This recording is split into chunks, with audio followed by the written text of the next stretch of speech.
안녕하십니까. 이렇게 가혹한 시절에도 조병환 선생님을 잊지 않고 찾아주신 여러분 고맙습니다.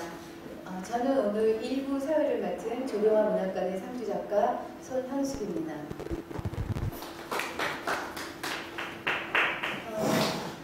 오늘이 지금 우리가 우리는 왜 다시 조병화인가라는 큰 제목 아래서 세 번째 행사를 합니다. 자, 지금부터 우리는 왜 다시 조병화인가 세 번째 행사 단독자의 시간 의식과 세계인식 조병화 시 구조와 원리 오영혁 교수편을 시작하겠습니다. 2021년은 고 조병화 시인 탄생 100주년이 되는 해입니다. 그래서 이번 행사는 탄생 100주년을 준비하는 행사로 더욱더 뜻깊다 하겠습니다. 저희 지금 우리는 왜 다시 조병화인가의 행사는 조병화 문학관이 주최를 하고요. 문화체육관광부 사단법인 한국문학관 협회가 후원하고요. 사단법인 한국문인협회 종로지부가 협력하고 있습니다. 자, 이제 간단하게 국민의례를 생략하고요.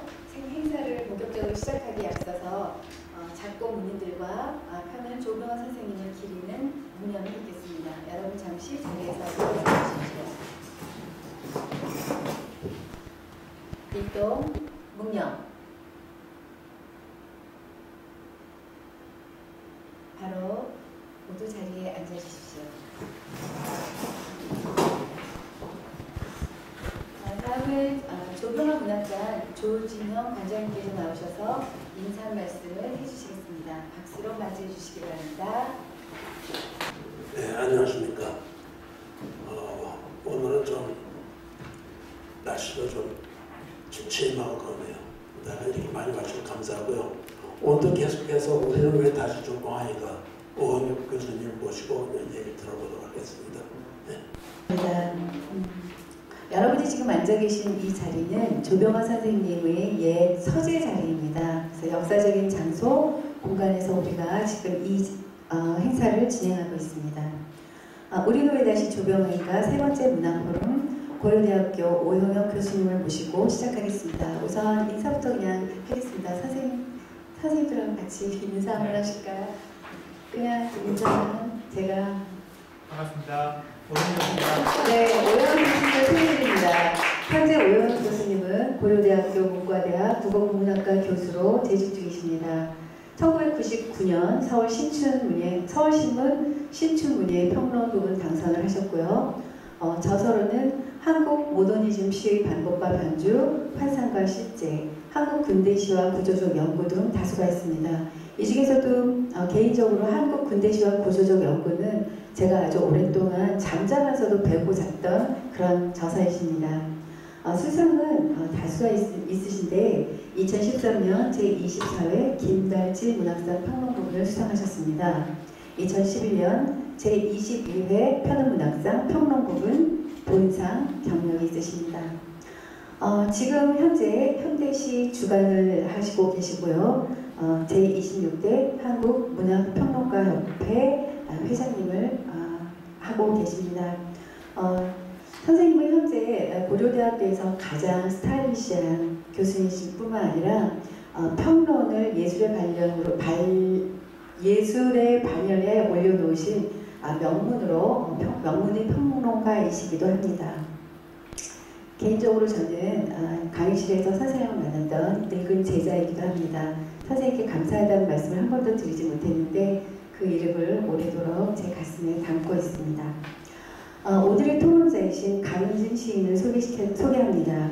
현재 시인이시고요. 고려대학교 국문학 박사, 며칠 후면 박사를 받습니다. 인사드릴게요. 강은진 시인이십니다. 자, 이제 지금부터 본격적으로 오영혁 교수님과 함께 시간을 하겠습니다. 단독자의 시간 의식과 세계 인식, 조병환 시의 구조화 원리는 머리말과 단독자 의식, 시간 의식, 세계 인식, 내집말을 중심으로 발표해 주시겠습니다. 유익하고 소중한 발표 듣도록 하겠습니다. 네, 감사합니다. 오영혁입니다. 네, 발표를 시작하겠습니다. 저한테 주어진 시간이 45분 정도입니다. 주어진 시간 내에 효과적으로 이 발표문을 요약하면서 발표하도록 하겠습니다. 제목은 단독자의 시간의식과 세계인식입니다. 이 제목 속에 오늘 발표하려고 하는 저의 조병아 시의 원리가 압축되어 있습니다. 2장에 보시면 2페이지입니다. 2장에 보시면 제목이 단독자 의식입니다.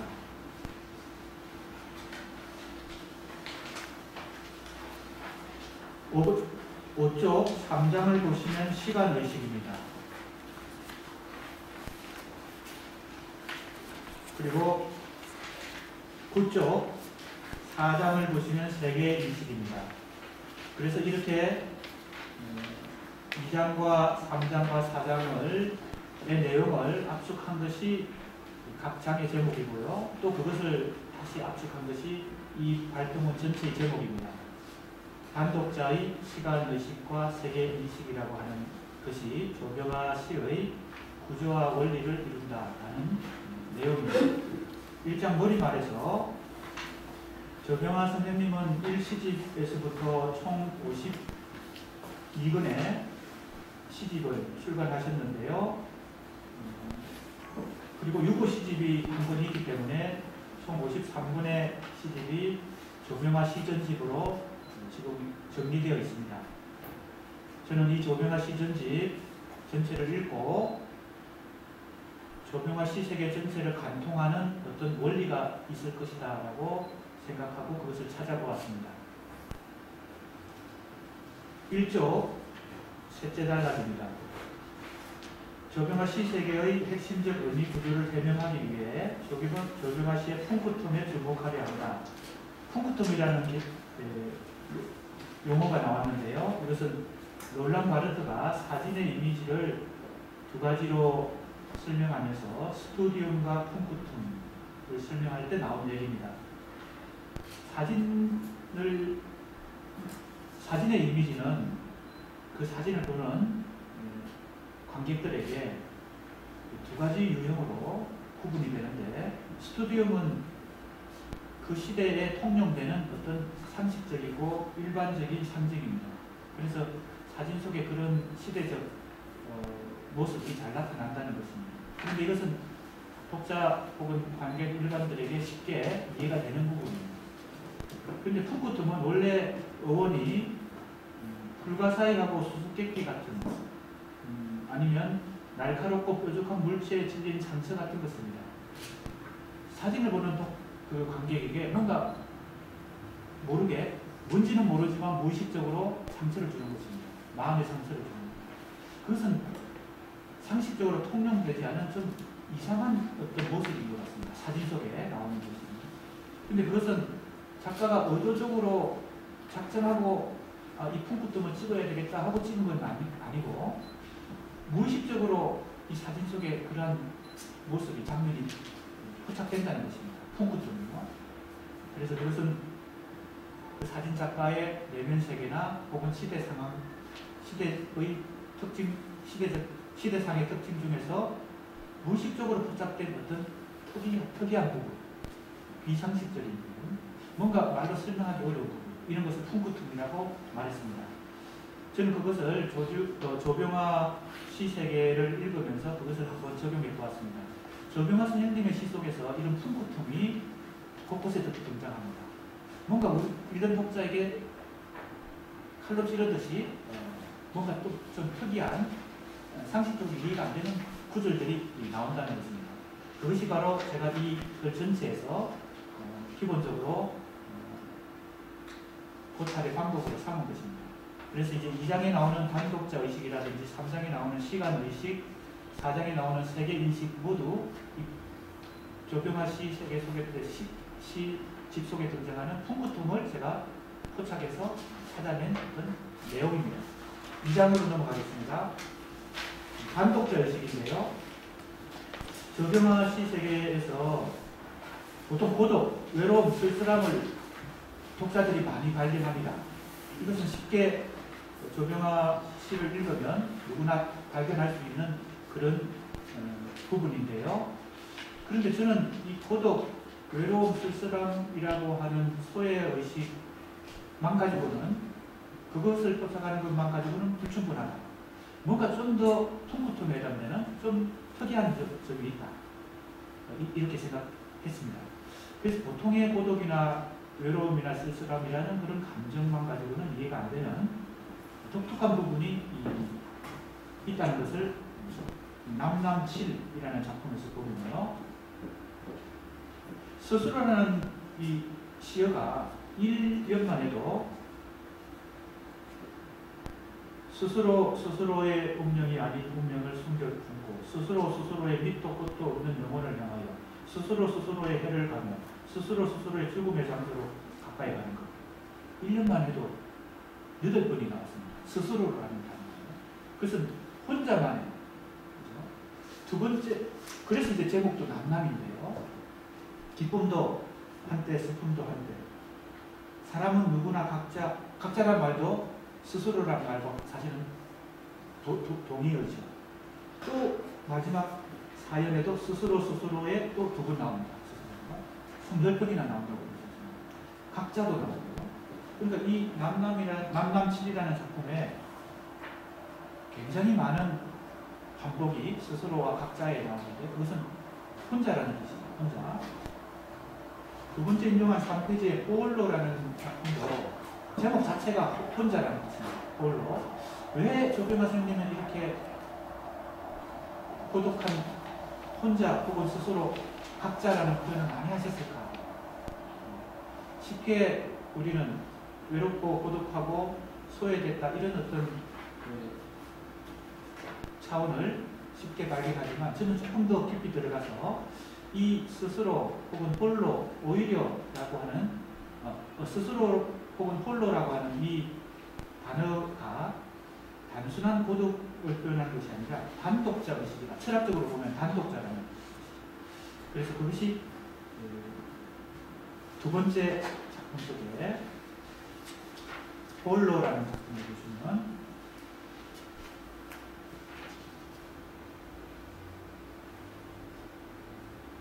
슬픈이라는 시어가 굉장히 많이 이 작품에는 등장합니다. 이행에도 슬픈 채 돌아갈 수 없는 사람들, 사행에도 슬픈 유령처럼 실행에도 슬픈 채 계속 슬픈이라는 단어가 수없이 많이 나오죠. 그 홀로 스스로 각자라는 이 단독자 의식 속에는 슬픈 감정이 같이 개입되어 있습니다. 그렇다면 3쪽 마지막 밑에서 둘째 줄입니다. 아이러니가 있는데 그것은 고독하고 슬프다는 것이 이제 핵심입니다. 이 두 편의 시에서 나타난 정서는. 그런데 그것은 약하기 때문에 고독하고 슬프기도 하지만 강함도 있습니다. 슬픔도 있지만 위안도 있습니다. 절망도 있지만 희망도 있습니다. 그래서 이제 저는 역설이 이 비교적 조병화 선생님의 시는 좀 소박하고 단순한 표현을 하시지만 그 안에 내재된 어떤 복잡한 구조가 있다는 것이죠. 그것이 이제 이 풍구통, 제가 이제 풍구통을 찾은 것이 스스로 홀로, 슬픈 이런 단어들인데요. 그래서 이것이 왜 강함과 위안과 희망을 같이 내포하고 있는가? 이것은 이제 니체가 말한 아모르 파티, 즉 운명이에요. 그것이 아무리 보잘것없고 부족하고 힘든 것이고 고통스러운 것이라도 자기 것으로 능동적으로 끌어안는 것, 그리고 사랑하는 것. 그것이 자기에게 주어진 운명이라고 생각하고 끌어안는 것. 그것은 오히려 니체가 그렇게 얘기했습니다. 그게 바로 강한 자의 속성이라는 거죠. 오히려 약자가 아니라 강한 자의 속성이죠. 그래서 그걸 위보맨시라고 표현했는데 그런 사람을, 그런 강한 자를 우리가 번역할 때 초인이라고 번역해서 조금 오해가 있습니다. 사실은 그 초인이라고 번역하면 능력이 아주 우수한 사람 이런 뜻으로 이해되잖아요. 그런데 위보맨시라고 하는 것은 바로 이 운명을 받아들이고 그것을 능동적으로 검증하고 사랑하는 사람을 위보맨시라고 불렀습니다. 조병화 선생님의 시 속에는 그런 위보맨시가 있다. 니체의 운명에 아모르 파티가 있다. 그렇게 보고 그 역설이 홀로 그리고 스스로 각자라는 단어 속에 내재되어 있다. 이렇게 보았습니다. 그래서 그 역설이 가장 잘 나타난 구절이 제가 이제 지금 쿵크통을 계속 찾고 있는 겁니다. 4페이지에 나오는 오히려 비 내리는 밤이라는 작품에 유독 오히려라는 부사가 제목에서도 강조되고 있고 일행 오히려 비 내리는 밤이면 이렇게 되거든요. 오히려라는 부사를 우리가 언제 쓰나 하면 어떤 반대되는 의미를 구사할 때 사용합니다. 오히려 지금 처한 상황과 입장은 이러하지만 오히려 그것이 나에게 그죠? 유익하다 혹은 도움이 된다. 그것이 더 행복하다. 이렇게 말할 때 우리는 오히려라는 단어를 쓰는데 이 시에서 바로 오히려가 쿵크통에 해당되는 거예요. 굉장히 쉬운 단어지만 보통 독자들이 이것을 그냥 쉽게 읽고 넘어가겠지만 이걸 쿵크통으로 읽을 때 뭔가 독자에게 상처를 주는 찌르는 상식적이지 않은 뭔가 특이한 그런 느낌을 주는 쿵크통에 해당됩니다. 왜 오히려라고 표현하셨을까? 오히려 비 내리는 밤이면 귀를 기울여 내 발자국 소리를 기다려주고 비가 굳이게 쏟아져야 그대의 가까이 가는 길을 나는 찾아간다. 오히려 비가 내려야 그대에게 가는 길이 고난의 길이 되어야 오히려 그대에게 갈 수 있다. 당신을 찾아갈 수 있다. 이렇게 지금 얘기하고 있습니다. 그래서 더 큰 절망을 디디고 이 지구를 디디고 나는 찾아가리요. 그대를 찾아가는데 그 그대는 사랑하는 사람일 수도 있고 어머니일 수도 있고 조병화 선생님이 추구하는 어떤 절대적인 가치일 수도 있고 그러한 것인데 그 그대는 오히려 고난이 있어야 오히려 비가 내려야 그대에게 내가 찾아갈 수 있다. 이렇게 얘기합니다. 이 오히려가 바로 이러한 절망과 희망 그리고 앞에서 말씀드린 강함과 약함, 슬픔과 위안이라는 이 대립적인 의미가 서로 충돌하는 그런 역설적 구조가 압축된 단어다. 쉬운 단어지만 이 쉬운 단어 하나에 그런 반독자의 슬픔, 약함 속의 강함을 그리고 슬픔 속의 희망을 표현하는 그런 단어로 나타납니다. 이렇게 보았습니다. 그래서 5쪽에 이 반독자 의식에 대한 요약입니다. 5쪽의 마지막 대목을 보시면요. 이처럼 2장의 요약입니다. 조병화 시에서 홀로라는 단어와 오히려라는 단어는 쿵크통인데 단독자로서의 견인주의적 운명에 이 운명에가 아까 말씀드린 니체의 아모르파티입니다. 그리고 견인주의가 이 속에 들어있다는 거죠. 홀로라고 하는 이 스스로 홀로 각자라는 이 단어 속에 그냥 단순히 쉽게 생각하는 고독, 외로움 이 정도의 감정이 아니고 자기의 운명을 받아들이고 사랑하면서 그걸 참고 견디는 엄청난 강한 정신력이 그 단어 속에 다 내재되어 있다. 그래서 그걸 종합적으로 단독자다. 이렇게 철학적인 개념으로 말할 수 있다는 것이고요. 그래서 제가 이 2장은 단독자 의식이다. 이런 개념으로 종합해 보았습니다. 그래서 2장을 이렇게 해서 마치고요. 3장으로 넘어가겠습니다. 이제 이 단독자 의식 조금 더 구체적으로 얘기하면 단독자의 견인주의적 운명에 이렇게 이제 조금 더 풀어서 말할 수 있겠죠. 그걸 이제 제가 줄여서 단독자 의식이라고 말한 것입니다. 그리고 지금 읽은 그 문장에서 5쪽 2장이 끝나는 마지막 문장입니다. 내성적 자존이라는 표현을 또 제가 썼습니다. 이 단독자 의식을 조금 더 보충 설명하는 단어인데요. 내성적이라는 것은 자기 내적으로 외부로 이걸 표현하는 것은 아니고 깊이 침잠하는 자기 내부로 자존감을 엄청난 단독자로서의 자존감을 가지는 것. 이게 내성적 자존인데요. 그 단독자 의식을 설명하면 이런 내성적 자존이 그 안에 있고 견인주의가 있고 운명이가 있다. 이렇게 좀 세 가지 정도로 그것을 보충 설명할 수 있겠습니다. 단독자 의식이 가지는 속도설로. 자, 이제 3장입니다. 시간의식에 대한 얘기인데요. 두 번째 쿵크통입니다. 조병화 시세계의 숨은 비밀을 엿볼 수 있는 쿵크통. 아까 말씀드린 이 쿵크통은 무의식적으로 나타나기 때문에 시인이 이걸 의식하고 쓰지 않았을 테고, 아까 사진도 예를 들어 말씀드렸잖아요. 푸구툼이라는 게 자기가 작정하고 이렇게 찍어야 된다고 찍은 게 아닌데 그게 사진에 나타나니까 읽는 관객들이 거기서 상처를 받는다. 저도 이 조병화 시를 읽으면서 푸구툼을 여러 곳에서 발견했는데, 그래서 그 푸구툼이 왜 중요한가 하면 오히려 스투디움은 상식적인 해석이 가능한데 이 푸구툼을 통해서 조병화 시인이 가진 숨은 의미, 조병화 씨가 가지고 있는 숨은 의미에 접근할 수 있기 때문에, 숨은 비밀에 접근할 수 있기 때문에 그렇습니다. 이제 두 번째 제가 발견한 푸구툼은 읽지 않는 추억, 그 다음에 오지 않는 기다림입니다. 추억은 읽어서 추억이 되는 것인데요. 과거에 일어난 일들이 지금 현재 과거를 돌아보면 그것이 사실 물을 읽어서 나한테 추억이 되는데 이상한 표현을 쓰고 계십니다. 목련화라는 작품이거든요. 읽지 않는 하는 것은 읽지 않는 이런 뜻이죠. 읽지 않는. 왜 추억이 읽지 않았다고 표현하실까? 두 번째는 오지 않는 기다림입니다.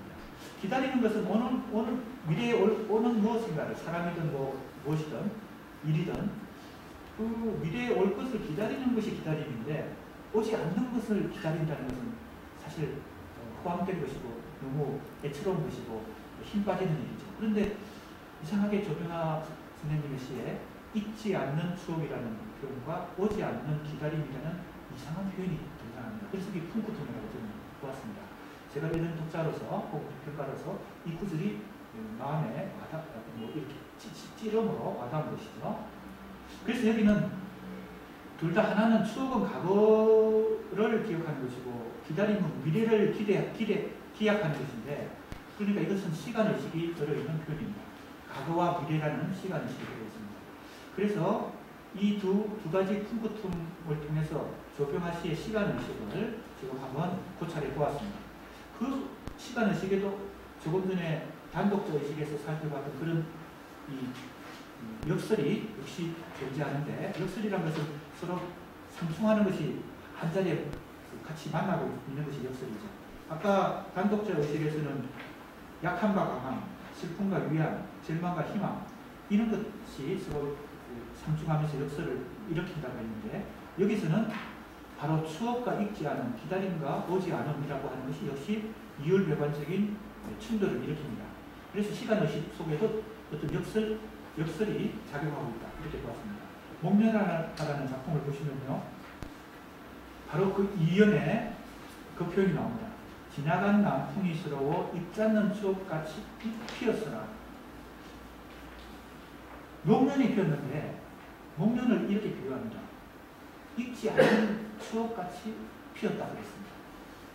이상한 구절입니다. 이상한 표현입니다.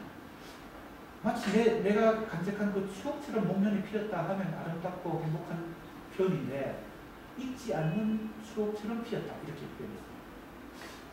과거에 어떤 추억이 있길래 이게 잊지 않았다고 표현했을까?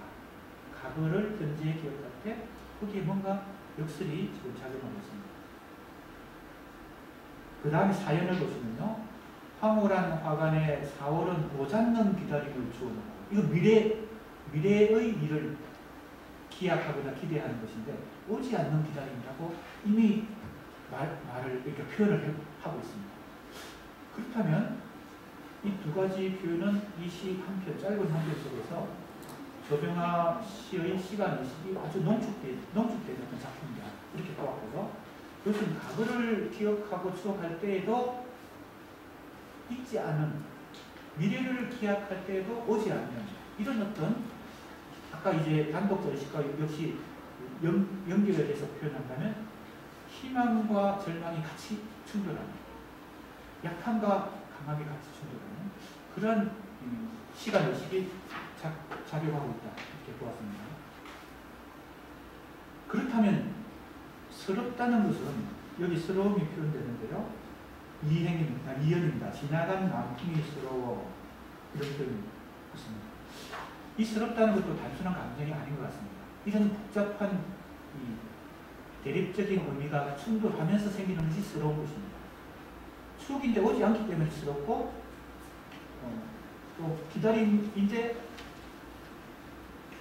미안합니다. 추억인데 잊지 않기 때문에 스럽고 기다림인데 오지 않기 때문에 스러운 것입니다. 단순히 스러운 게 아니고 이렇게 복잡한 어떤 시적 의미를 갖고 있는 것이 조병아 선생님이시다.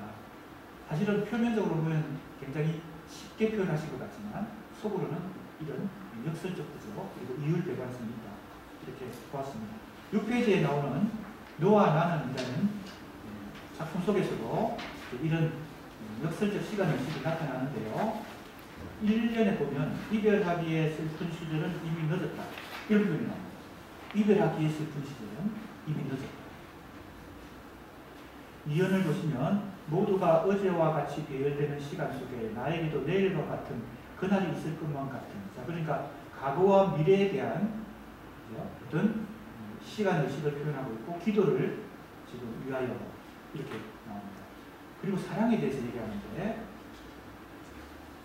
모두가 어제와 같이 배열되는 시간 속에 나에게도 내일과 같은 그날이 있을 것만 같은 이별하기에 슬픈 시절에 돌아간 산들의 그늘에 서서 아무에게도 보이지 않는 작별을 해야 합니다. 너와 나는 결국 너와 나는 작별을 해야 되고 이별을 해야 되는데 그것은 과거와 미래 사이에서 이런 역설적 시간 속에서 이별이 영원히 계속된다는 겁니다. 자, 그래서 이 밑에 조금 더 내려와서 보면요. 7쪽입니다. 조병아 시 7쪽 밑에서 이제 설명 부분 셋째 쪽입니다. 조병아 시에서 이율 개발적 대립함이 복합적으로 충돌하는 내면적 역설의 긴장은 시간의식을 중심으로 형성되면서 이를 둘러싸고 있는 호도, 허무, 죽음 등 거의 대부분의 중요 테마들도 깊이 개입하고 있다. 그러니까 이 역설적 시간의식 속에 과거와 미래를 바라보는 역설적 시간의식 속에 아까 2장에서 살펴봤던 단독자 의식도 결부되어 있고 지금 여기서 나오는 도덕이라든지 허무라든지 죽음이라든지 그런 죄송합니다. 조병아 선생님의 시의 주제들이 다 여기에 결부되어서 나타납니다. 이렇게 볼 수 있습니다. 다음 8쪽에 병실은 태고처럼이라는 작품을 보시면요. 이연을 보시면 7쪽에 나옵니다. 7쪽 이연에 죽어가는 사람은 살아있는 사람의 눈에서 스스로 살아온 어제를 보며 자 이건 과거를 얘기합니다. 이제 병실에서 죽어가는 사람이 지금 살아있는 사람의 눈에서 자기가 스스로 여기도 스스로라는 이 단독자가 등장하잖아요. 그러니까 다른 사람의 눈에서 그 다른 사람의 생애를 보는 게 아니라 자기 생애를 보는 것입니다. 결국은 단독자라서 우리는 남남일 수밖에 없는데 그래서 너와 나는 영원히 이별할 수밖에 없는데 이 다른 사람의 눈에서 살아있는 사람의 눈에서 죽어가는 사람은 자신이 살아온 과거를 보는 것입니다. 상당히 독특한 표현입니다. 스스로라는 표현이 나옵니다. 살아온 그들을 봅니다. 살아있는 사람은 죽어가는 사람의 눈에서 언젠가는 이렇게 죽어갈 미래를 자꾸 본다는 겁니다. 스스로 자기 모습을 보는 것인데 한 사람은 과거의 자기 모습을 보고 한 사람은 미래의 죽음을 봅니다. 이런 어떤 복잡한 약간 복합적인 시간 의식이 작용하고 있고요. 서로 이렇게 마주보면서 침묵 속에서 상대방의 눈에서 자신의 과거와 미래를 보는 것입니다. 조금 더 넘어가세요.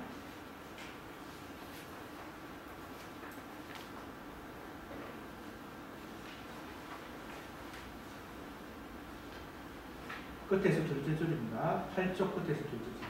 결국 조병아 시인은 현재는 과거와 미래의 엇갈림의 결과 지금 현재를 살아가고 있는 이 시적 주체가 과거를 바라볼 때 잊지 않는 추억이고 미래를 바라볼 때 오지 않는 기다림입니다.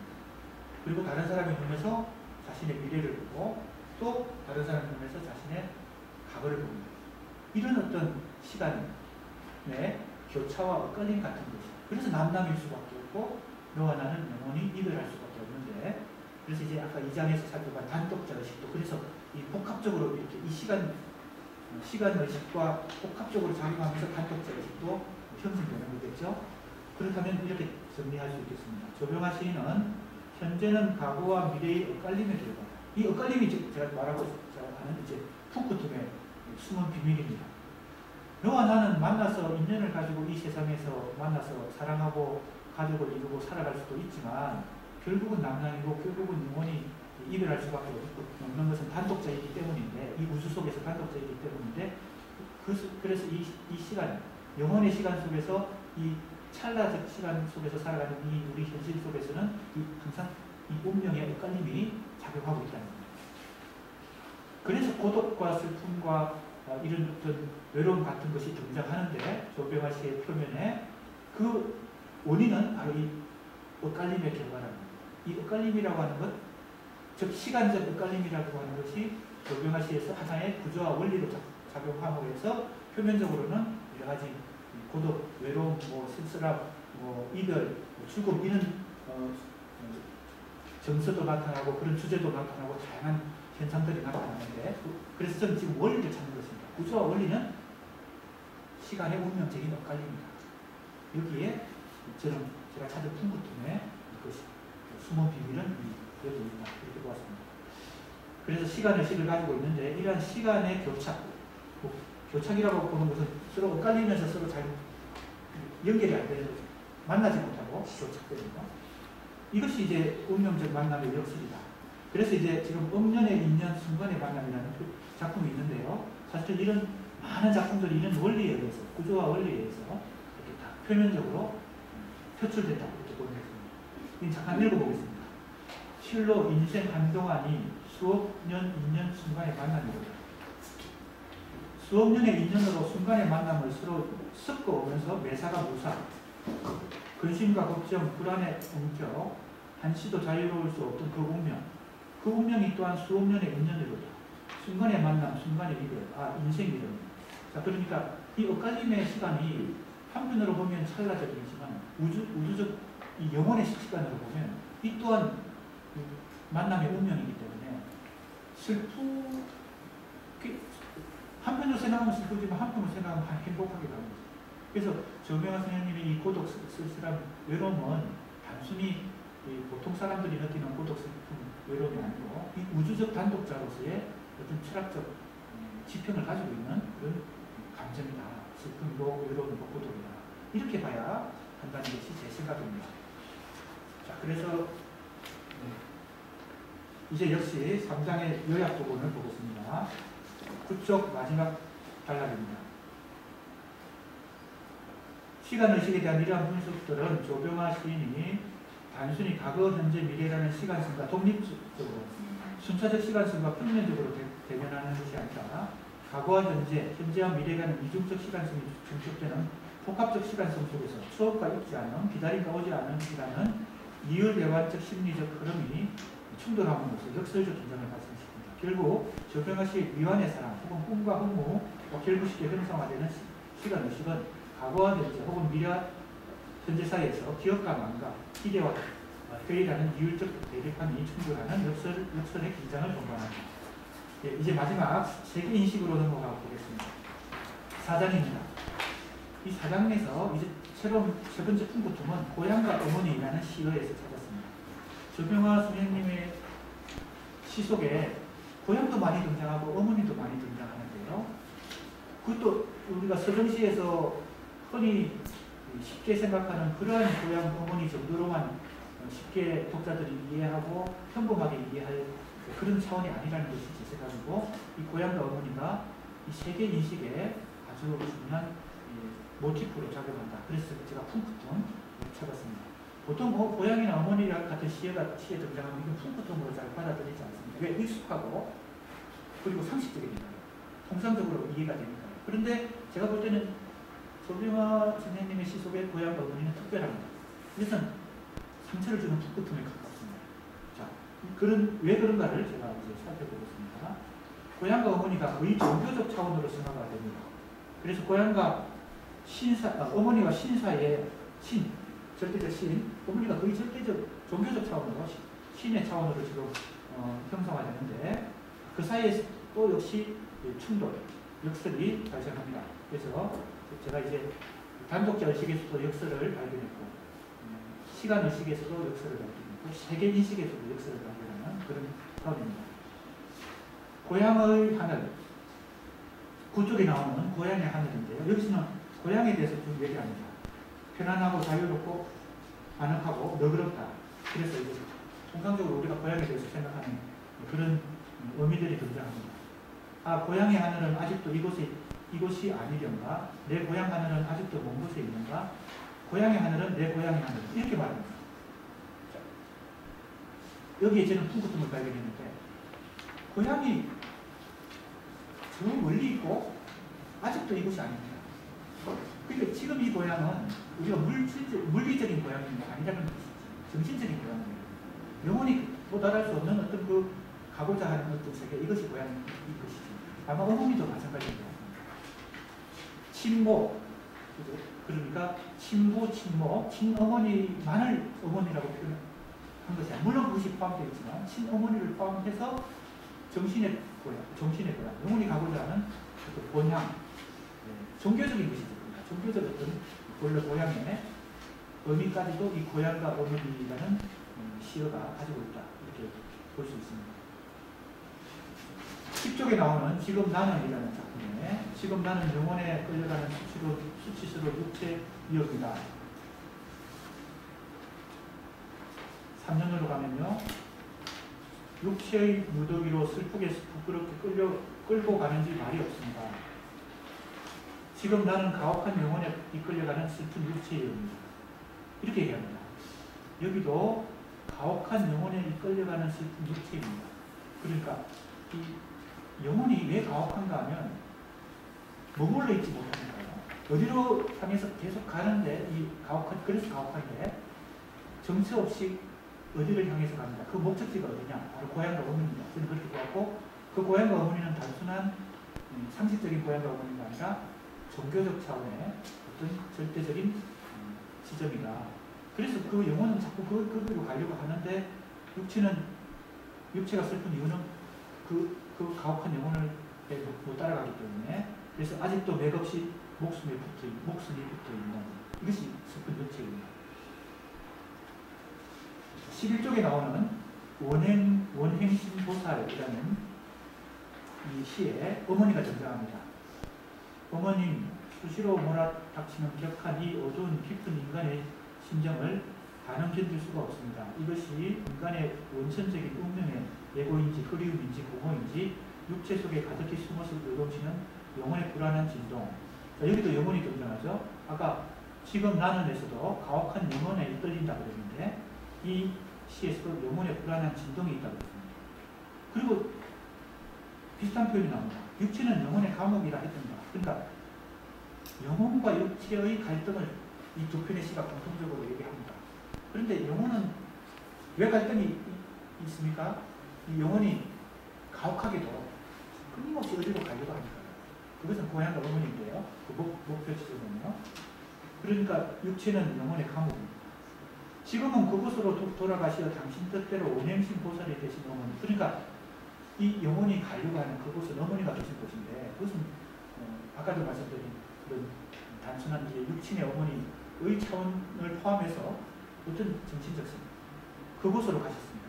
그 어머님이 원행신 보살이 되어서 거기서 계시니까요. 어머님이 참고 견디신 인간 세상도 이러하셨는지요. 이제 저도 그곳으로 데려가십시오. 이렇게 됩니다. 그래서 지금 육체와 영혼의 이 이율배반적 갈등 속에서 이 필연성과 우연성, 낭만주의와 현실주의의 역설 같은 것까지도 다 발견할 수 있고요. 이것이 이제 조병화 시세계의 특징이기도 합니다. 필연성과 우연성. 그게 운명의 중요한 특성이죠.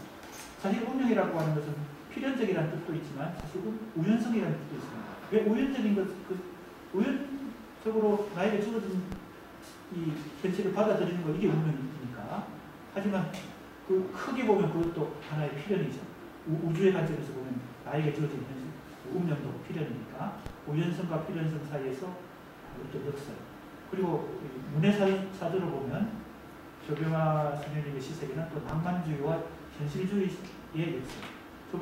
조병화 선생님의 시를 낭만주의로만 보면 안 됩니다. 거기는 엄청난 또 현실주의가 있습니다. 그래서 과거와 미래 사이의 역설. 제가 아까 시간의식에서 살펴봤던 그런 역설. 그 모든 것들이 다 이제 얽히고 섞여서 조병화 시색을 이루는 거겠죠.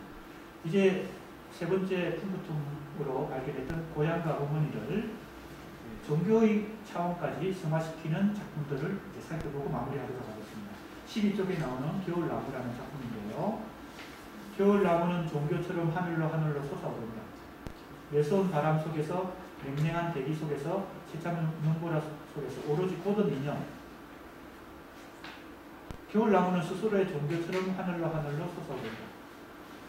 겨울나무는 스스로의 종교처럼 스스로의 하늘로 솟아오릅니다. 이 겨울나무라는 시에도 스스로라는 단어가 여러 번 등장합니다.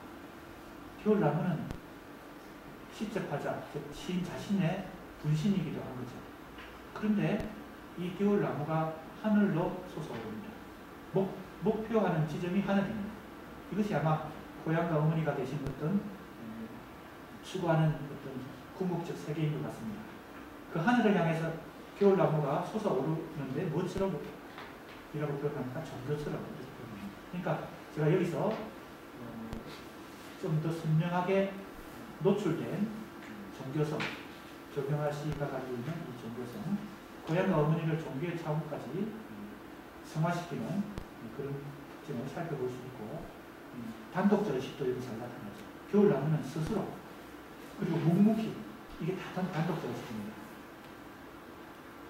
오로지 고든 인형을 향해서 솟아오르거든요. 그러니까 아까 단독적 의식에는 내성적 자존이라는 게 있다. 내성적, 자기 내부로, 그리고 견인주의적 어떤 인고, 견인주의적 인고 이런 게 있다. 이렇게 봤는데 이 작품에 그런 것들이 다 나타납니다. 단독적 의식에서 아까 제가 보충 설명했던 그런 인고와 견인주의, 그리고 내성적 자존 이런 것들이 다 나타납니다. 그 다음에 마지막 작품인데요. 종교문답. 보면요. 여기에 바로 종교와 어머니가 결합돼서 나타나는 표현이 등장합니다.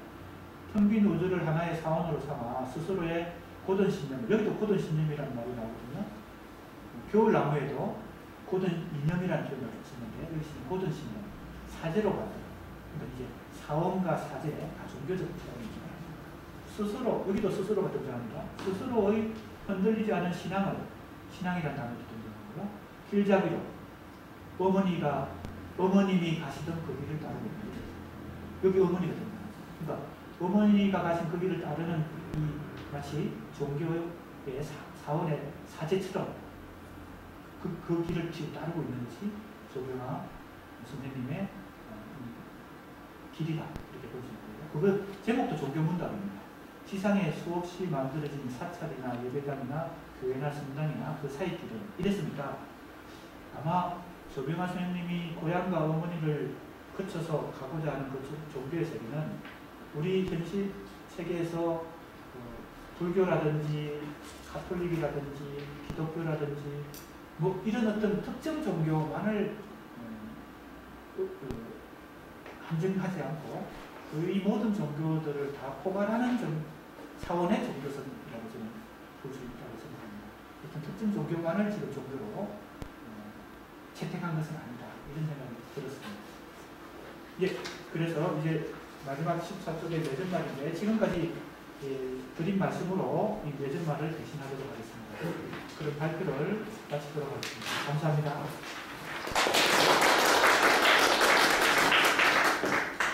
조병화 선생님의 단독자 의식인 순수 고독과 순수 허물을 풍부툼으로 구조화하여서 생각해보는 시간이었는데요. 시를 연구하는 연구자의 입장에서도 굉장히 뭔가 하나의 매듭이 풀어진 듯한 느낌입니다. 그럼 이어서 강훈진 시인의 토론을 한번 들어보도록 하겠습니다. 지금 이 여러 가지 상황상 함께 앉지를 못하고요. 각자 앉아서 다시 이야기를 나눠보도록 하겠습니다.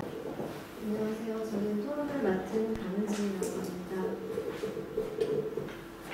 우선 제가 이 단독자의 시간의식과 세계의식이라는 글을 받고서 저는 또 아직 배우고 있는 제자의 입장에서 항상 오유업 선생님이 하시는 시 구절에서 어떤 기하학적인 원리와 구조를 발견하고 그것을 읽어내는 시적 시각이 항상 탐복을 하게 되는데요. 이번에도 마찬가지로 그런 배움을 많이 얻었습니다. 그래서 제가 이 토론문에 대해서 어떤 말을 덧붙인다는 것이 좀 가당한 일은 아닐 거라는 생각이 들지만 일단은 제가 이것을 읽고 얻었던 추가적인 영감에 대해서 이야기를 좀 먼저 드리고 그 다음에 질문이라고 할 수 있는 영역이 있는데요. 그것을 덧붙이는 것으로 토론을 하고자 합니다. 15쪽에 있는 토론문을 읽는 것으로 토론을 시작하겠습니다. 이 논문은 조병화 씨의 구조와 원리로 작동하는 내적 운동성을 발견하고 고독이라는 이름의 정서로 한정되어 왔던 조병화 선생님의 시세계에서 견인주의적 태도와 강한 의지를 발견하여 단독자 의식으로 개념화하였습니다.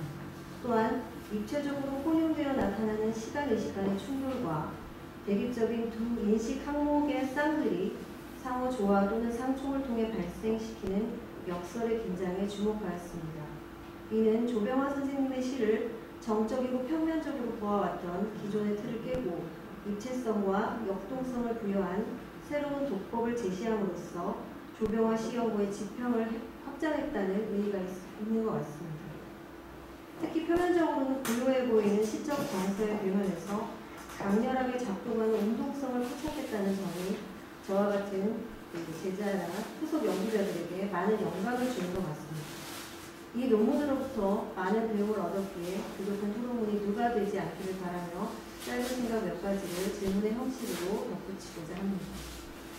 첫 번째, 선생님께서는 3장에서 이율배반적 대립함들이 충돌하면서 발생하는 내면적 역설의 긴장에 대해 말씀하셨습니다. 상당히 흥미롭고 타당한 분석이어서 이것이 조병화 씨의 핵심적인 구조와 원리라는 데에 깊이 공감하게 되었습니다. 저는 여기에 더하여 이 역설적 긴장 관계들을 관통하는 시간의식이 존재하지 않을까 하는 생각을 해보게 되었습니다.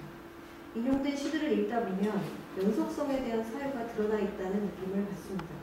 이러한 사유는 시간의식과 밀접하게 관련되어 있습니다. 슬픔, 기다림, 기억과 같은 정서적 요소들이 완료되거나 회고되지 않고 과거와 현재와 미래의 시간들을 교착시키면서 상존합니다. 시 호울로의 경우 끝없이 연속하는 사람들은 부질없이 밤을 기다리며 살아갑니다. 슬픈 채 돌아간 사람들은 돌아갔음에도 불구하고 이 슬픔이 끝나지 않았음을 이 시 구절이 암시하고 있습니다. 즉, 슬픔과 기다림은 죽음으로도 끝낼 수 없는 연속성을 지니고 있다는 생각이 듭니다. 또한 목련화에도 흥미로운 표현이 등장합니다. 선생님께서도 중요하게 다루고 계신 부분인데요. 잊지 않는 추억과 오지 않는 기다림이 바로 그것입니다. 추억과 기다림은 각각 과거에 완료되어야 했거나 미래에 도래해야 할 대상들이지만 잊지 않으며 오지 않습니다. 이때 잊지 않은 또는 오지 않은이라는 완료형이 아니라 현재형인 것이 이 시의 인식적 근간을 드러내주지 않나 생각합니다. 슬픔과 마찬가지로 추억과 기다림 역시 과거에도 현재에도 심지어 미래에도 완료될 수 없는 것임을 표현하고 있기 때문입니다. 따라서 조병화 선생님의 시에서 슬픔의 모든 변형태들은 현재성을 지니게 된다는 생각이 들었는데요. 이때의 현재성은 과거, 현재, 미래라는 고정된 시제들을 부화시키는 차원에서 성립하는 것이 아닌가 하는 생각을 해보게 되었습니다. 더욱 흥미로운 것은 완료 불가능한 상태로 연속되는 슬픔과 기다림들이 절망과 좌절로만 비결되지 않는다는 것입니다. 슬픔은 화자에게 환멸의 흥분을 줍니다. 이것이 조병화 선생님의 시를 빛나게 만드는 시의 정수가 아닐까 저는 개인적으로 그렇게 생각을 했습니다. 또 선생님께서 표현하셨던 것처럼 슬픔과 운명과 죽음을 말하면서도 알 수 없는 의지와 결기가 느껴지는 이유는 바로 이 슬픔이 주는 환멸의 흥분을 견딤의 에너지로 삼았기 때문이 아닐까 하는 생각을 했습니다. 선생님께서 명명하신 단독자 의식이 이러한 결기와 의지를 해명해 주는 것 같습니다. 이 단독자 의식을 형성하게 하는 에너지가 바로 그래서 결론적으로는 슬픔이 아닌가 하는 생각에 이르게 되었습니다. 선생님의 글의 연장선상에서 덧붙여본 의견이어서 또 제 이런 토론이 중앙원이 될까 좀 염려스럽긴 한데요. 여기에 대한 선생님의 의견을 좀 부탁드리고 싶고 또 이 논문에 미처 담지 못한 어떤 발견의 지점이 있으시다면 말씀을 좀 부탁드려보고 싶습니다. 두 번째는 질문이라고 할 수 있는데요. 제 배움이 짧아서 질문 좀 드리고 싶은 부분인데요. 선생님께서 4장에서 중요하게 다루고 계신 영혼과 육체의 일원성에 대한 것입니다. 특히 지금 나눈에 보면 육체는 영혼에 끌려가는 것으로 묘사되고 있습니다. 이때 육체는 처참, 슬픔, 부끄러움, 수치스러움 등등으로 영혼은 말없음, 가혹함 등으로 인식됩니다. 이처럼 육체가 영혼에 끌려간다는 점에서 일원성의 사유로 보셨습니다. 또한 시 원해편 묘사를 보면 육체 속에 가득히 숨어서 요동치는 영혼 이런 것들을 보면 같은 맥락에서 영혼과 육체의 일원성이 함축적으로 표현되었다라고 보셨습니다. 여기서는 지금 나눔과 달리 영혼이 육체 속에 숨어있는 것으로 인식됩니다. 조병화 선생님 시에서 영혼과 육체는 경우에 따라서 상호 속박 또는 구석이라는 형태로 상호 교섭하는 것으로 보입니다. 따라서 육체와 영혼의 상호 침투로 보신 선생님의 의견은 매우 타당하다고 생각합니다. 그런데 저의 질문은 이러한 상호 교섭과 침투의 양상이 일원성이라는 틀에 가두는 것이 효과적인가 하는 의문인데요. 일반적으로 영육 이원설을 얘기할 때는 플라톤적 사유나 혹은 영지적 사유처럼 영혼과 육체가 서로 하나는 불멸하고 하나는 한정적인 이런 것들로 보는 것이 일반적이라는 생각이 드는데요. 조병화 선생님 시에서는 이러한 영육 인식이 이원론에 갇히지 않는다는 점만은 분명해 보입니다. 그런데 이것이 이원성의 사유로 곧바로 대치될 수 있을 것인가 하는 것이 제 질문의 초점입니다. 왜냐하면 이 시에서 드러난 육체와 영혼의 상호 관계는 서로 속박하는 관계이지만 일치나 화합이 아니라 갈등과 요동에 더 가깝다고 읽었기 때문입니다. 이 둘은 엮여 있지만 본질적으로는 단독자의 속성을 지닌다고 볼 수 있기 때문에 이러한 엮임은 서로의 독자성을 제한하는 감옥이 된다라고 보여집니다. 따라서 일원성이라는 개념으로는 이러한 갈등의 요소를 다 담아내기 어렵지 않은가 하는 것이 저의 생각이어서요. 이러한 저의 생각에 대해서 선생님의 깨우침을 청하면서 이상으로 저의 토론을 마치겠습니다. 강은진 시인의 토론을 감사히 잘 들었습니다. 제가 발표한 내용을 아주 깊이 이해하고 또 좋은 코멘트와 또 질문을 해주신 것 같습니다. 강은진 시인은 제가 잠깐 소개하면 고려대학교 대학원 국문과에서 박사 과정까지 끝내고 지금 이번 학기에 박사 논문을 지금 심사받고 있습니다. 곧 아마 박사 학위자가 될 것으로 기대하는데요. 최근에 시집도 첫 번째 시집을 냈습니다. 저도 오늘 받았는데요. 파란 시선에서 나온 달콤 중독이라는 강은진 시집입니다. 달콤 중독, 상당히 제목이 매력적인 것 같습니다. 잠깐 소개 말씀 올렸고요. 강은진 시인의 이 토론 속에서 첫 번째는 시간의식과 관련해서 역설적 긴장 관계 속에서 이 시간의식이 완료되거나 회고되지 않고 연속되는, 즉 연속성을 가진다라는 것으로 요약될 수 있겠습니다. 그래서 구체적으로는 슬픔도 기다림도 죽음으로도 끝낼 수 없는 연속성이 있다. 그리고 잊지 않는, 오지 않는 이라고 하는 이 표현이 현재형으로 표현된 것으로 봐서 슬픔도 과거와 미래의 것들도 현재성을 지닌다 라는 것이고요. 또 아주 흥미로운 코멘트를 했는데요. 슬픔이 환멸의 행동을 준다는 점에서 단독자 의식이 현재성과 밀접히 관련되어 있고 또 이 단독자 의식은 슬픔으로부터 온다. 이런 제가 발표한 것의 연장선에서 좀 더 깊이 있는 코멘트를 해준 것 같습니다. 두 번째 질문인데요. 이것은 4장에서 제가 주로 이 세계 인식에 있어서 육체와 영혼의 이원성이라고 봐야 될지 이론성으로 봐야 될지 지금 강은진 시인은 이원성은 아니지만 그렇다고 이론성으로 영역 일체로 직결된다고 하기도 어렵다. 일치나 화합보다 갈등과 요동에 더 가깝다. 이렇게 지금 질문을 해주셨습니다. 저도 그 부분에 대해서 일단 동의하는데요. 지금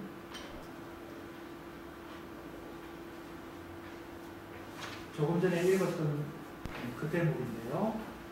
지금 나는이라는 대목에도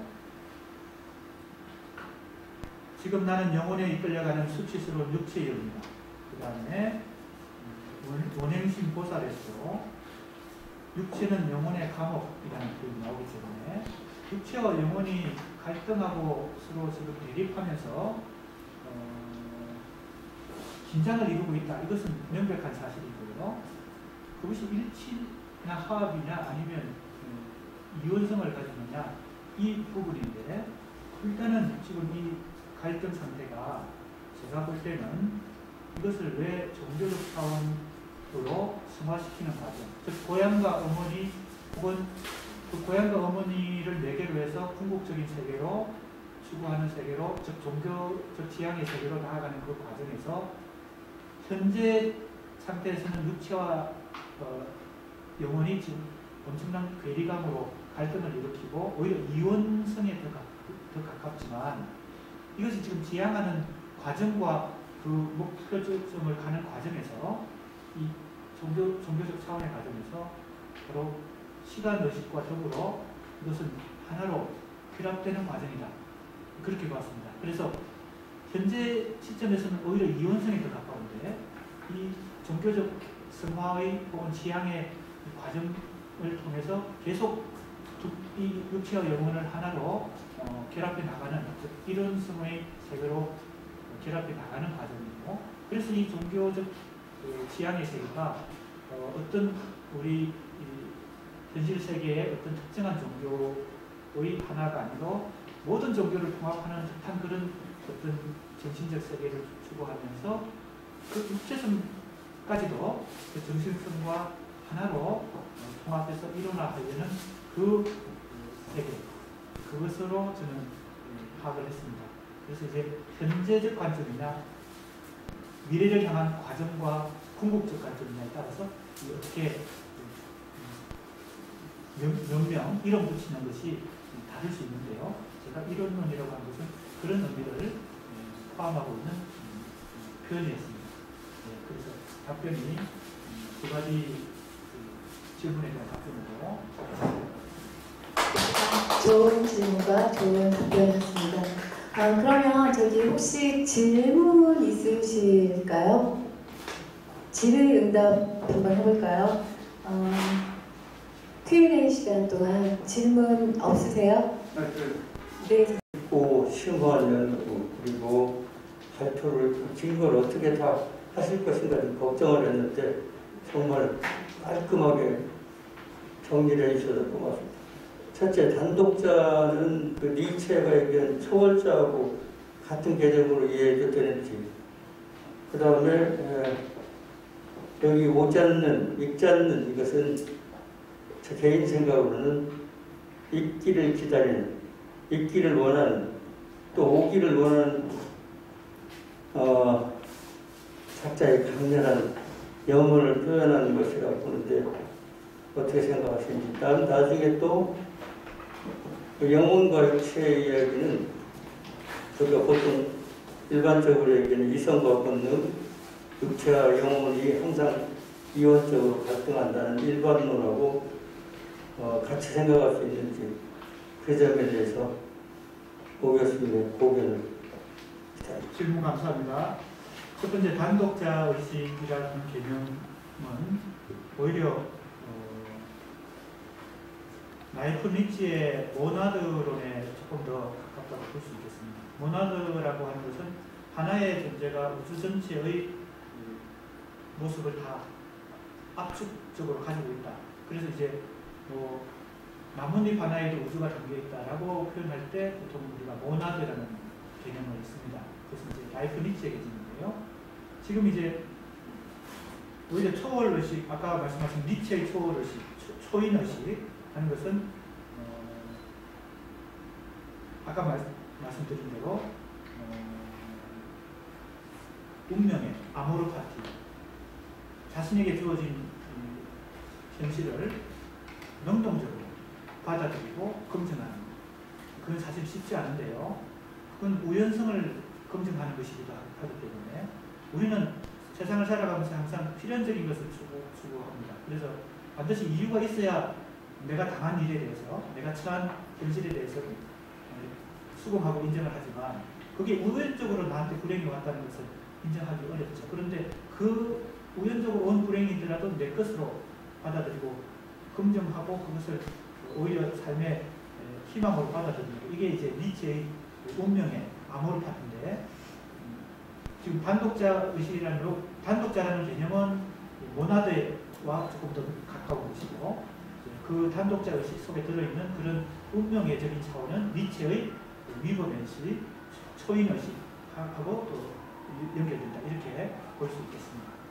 두 번째, 읽지 않는 기다림, 읽지 않는 추억하는 것은 읽기를 기다리는 이런 뜻으로 해석이 가능하고, 오지 않는 기다림, 이것은 오지 않는다는 뜻이 아니라 오기를 기다리는, 오히려 이렇게 긍정적으로 해석해야 된다 하는 것이 맞지 않나, 이런 지금 질문이신 것 같습니다. 그렇게 해석하는 것도 물론 저는 가능하다고 보는데, 그렇게 해석하면 이제 하나의 의미로 그냥 이제 통일이 되어버립니다. 저는 이것이 두 가지 의미가 서로 상충하는 어떤 역설적 표현이라고 보았습니다. 그래서 읽지 않는 기다림 했을 때 읽지 않는다는 것이, 읽지 않는 추억, 추억이 읽어야 추억인데 읽지 않는 것이니까 그게 뭔가가 균열과 결핍과 공백이 있어서 영원히 그 읽지 않는다는 의미인 것 같고, 제가 볼 때는 오지 않는 기다림도 그 기다림이란 게 와야 되는데 영원히 오지 않을 수도 있다는 그런 어떤 운명적인 어떤 그것은 수동적인 어떤 뭐라고 할까요? 약자의 그 표현이 아니고 오히려 강한 자의 표현, 아까 말씀드린 그 니체적인 초인의식인데요. 강한 자의 표현에서 운명을 아주 결단의 의지를 가지고 그것을 인식하고 받아들이는 그런 표현으로 저는 보았습니다. 세 번째, 영혼과 육체, 이성과 본능의 이원성 같은 것은 굉장히 이제 우리가 우리 선생님께서 표현하신 대로 일반론에 가까운데, 우리는 항상 이성과 감성, 그리고 영혼과 육체의 이원성 속에서 살아가니까, 조병환 선생님의 시 속에도 그런 일반론적인 이원성이 곳곳에 표현이 등장하는데, 육체는 영혼의 감옥이라는 이런 표현도 사실은 그런 일반적으로 우리가 흔히 생각하는 그런 이원성인데요. 제가 그래서 그 이원성 속에서 그것을 추구하는 과정에서, 현재의 모습은 육체와 영혼이 그렇게 갈등을 일으키고 괴리를 일으키지만, 이 어머니와 고향을 향해 가는 이 궁극적인 이 추구의 과정 속에서 이걸 하나로 결합한다는 것은 이 영원한 시간과 찰리적 시간 사이를 완전히 통합하는 웅장한 그 스케일 속에서만 가능하거든요. 사실은 우리가 살아있는 현실 속에서 육체와 영혼의 이원성을 극복한다는 것이 쉽지 않으니까, 그래서 그것이 종교적 차원까지 가는 그 과정 속에서 조병환 선생님이 지향했던 그것은 이 현재적 관점에서의 육체와 영혼의 이원성을 극복하는 그 과정으로 어머니도 추구하고 고향도 추구하고 종교성을 추구했다. 저는 이렇게 그런 생각을 해봤습니다. 답변으로 된 것 같고요. 감사합니다. 자, 이것을 일단 유익하고 소중하고 질문 아니고 그냥 질문이 아니고 감상으로 느낀 점은 내년이 조병화 선생님 탄생 100주년이시잖아요.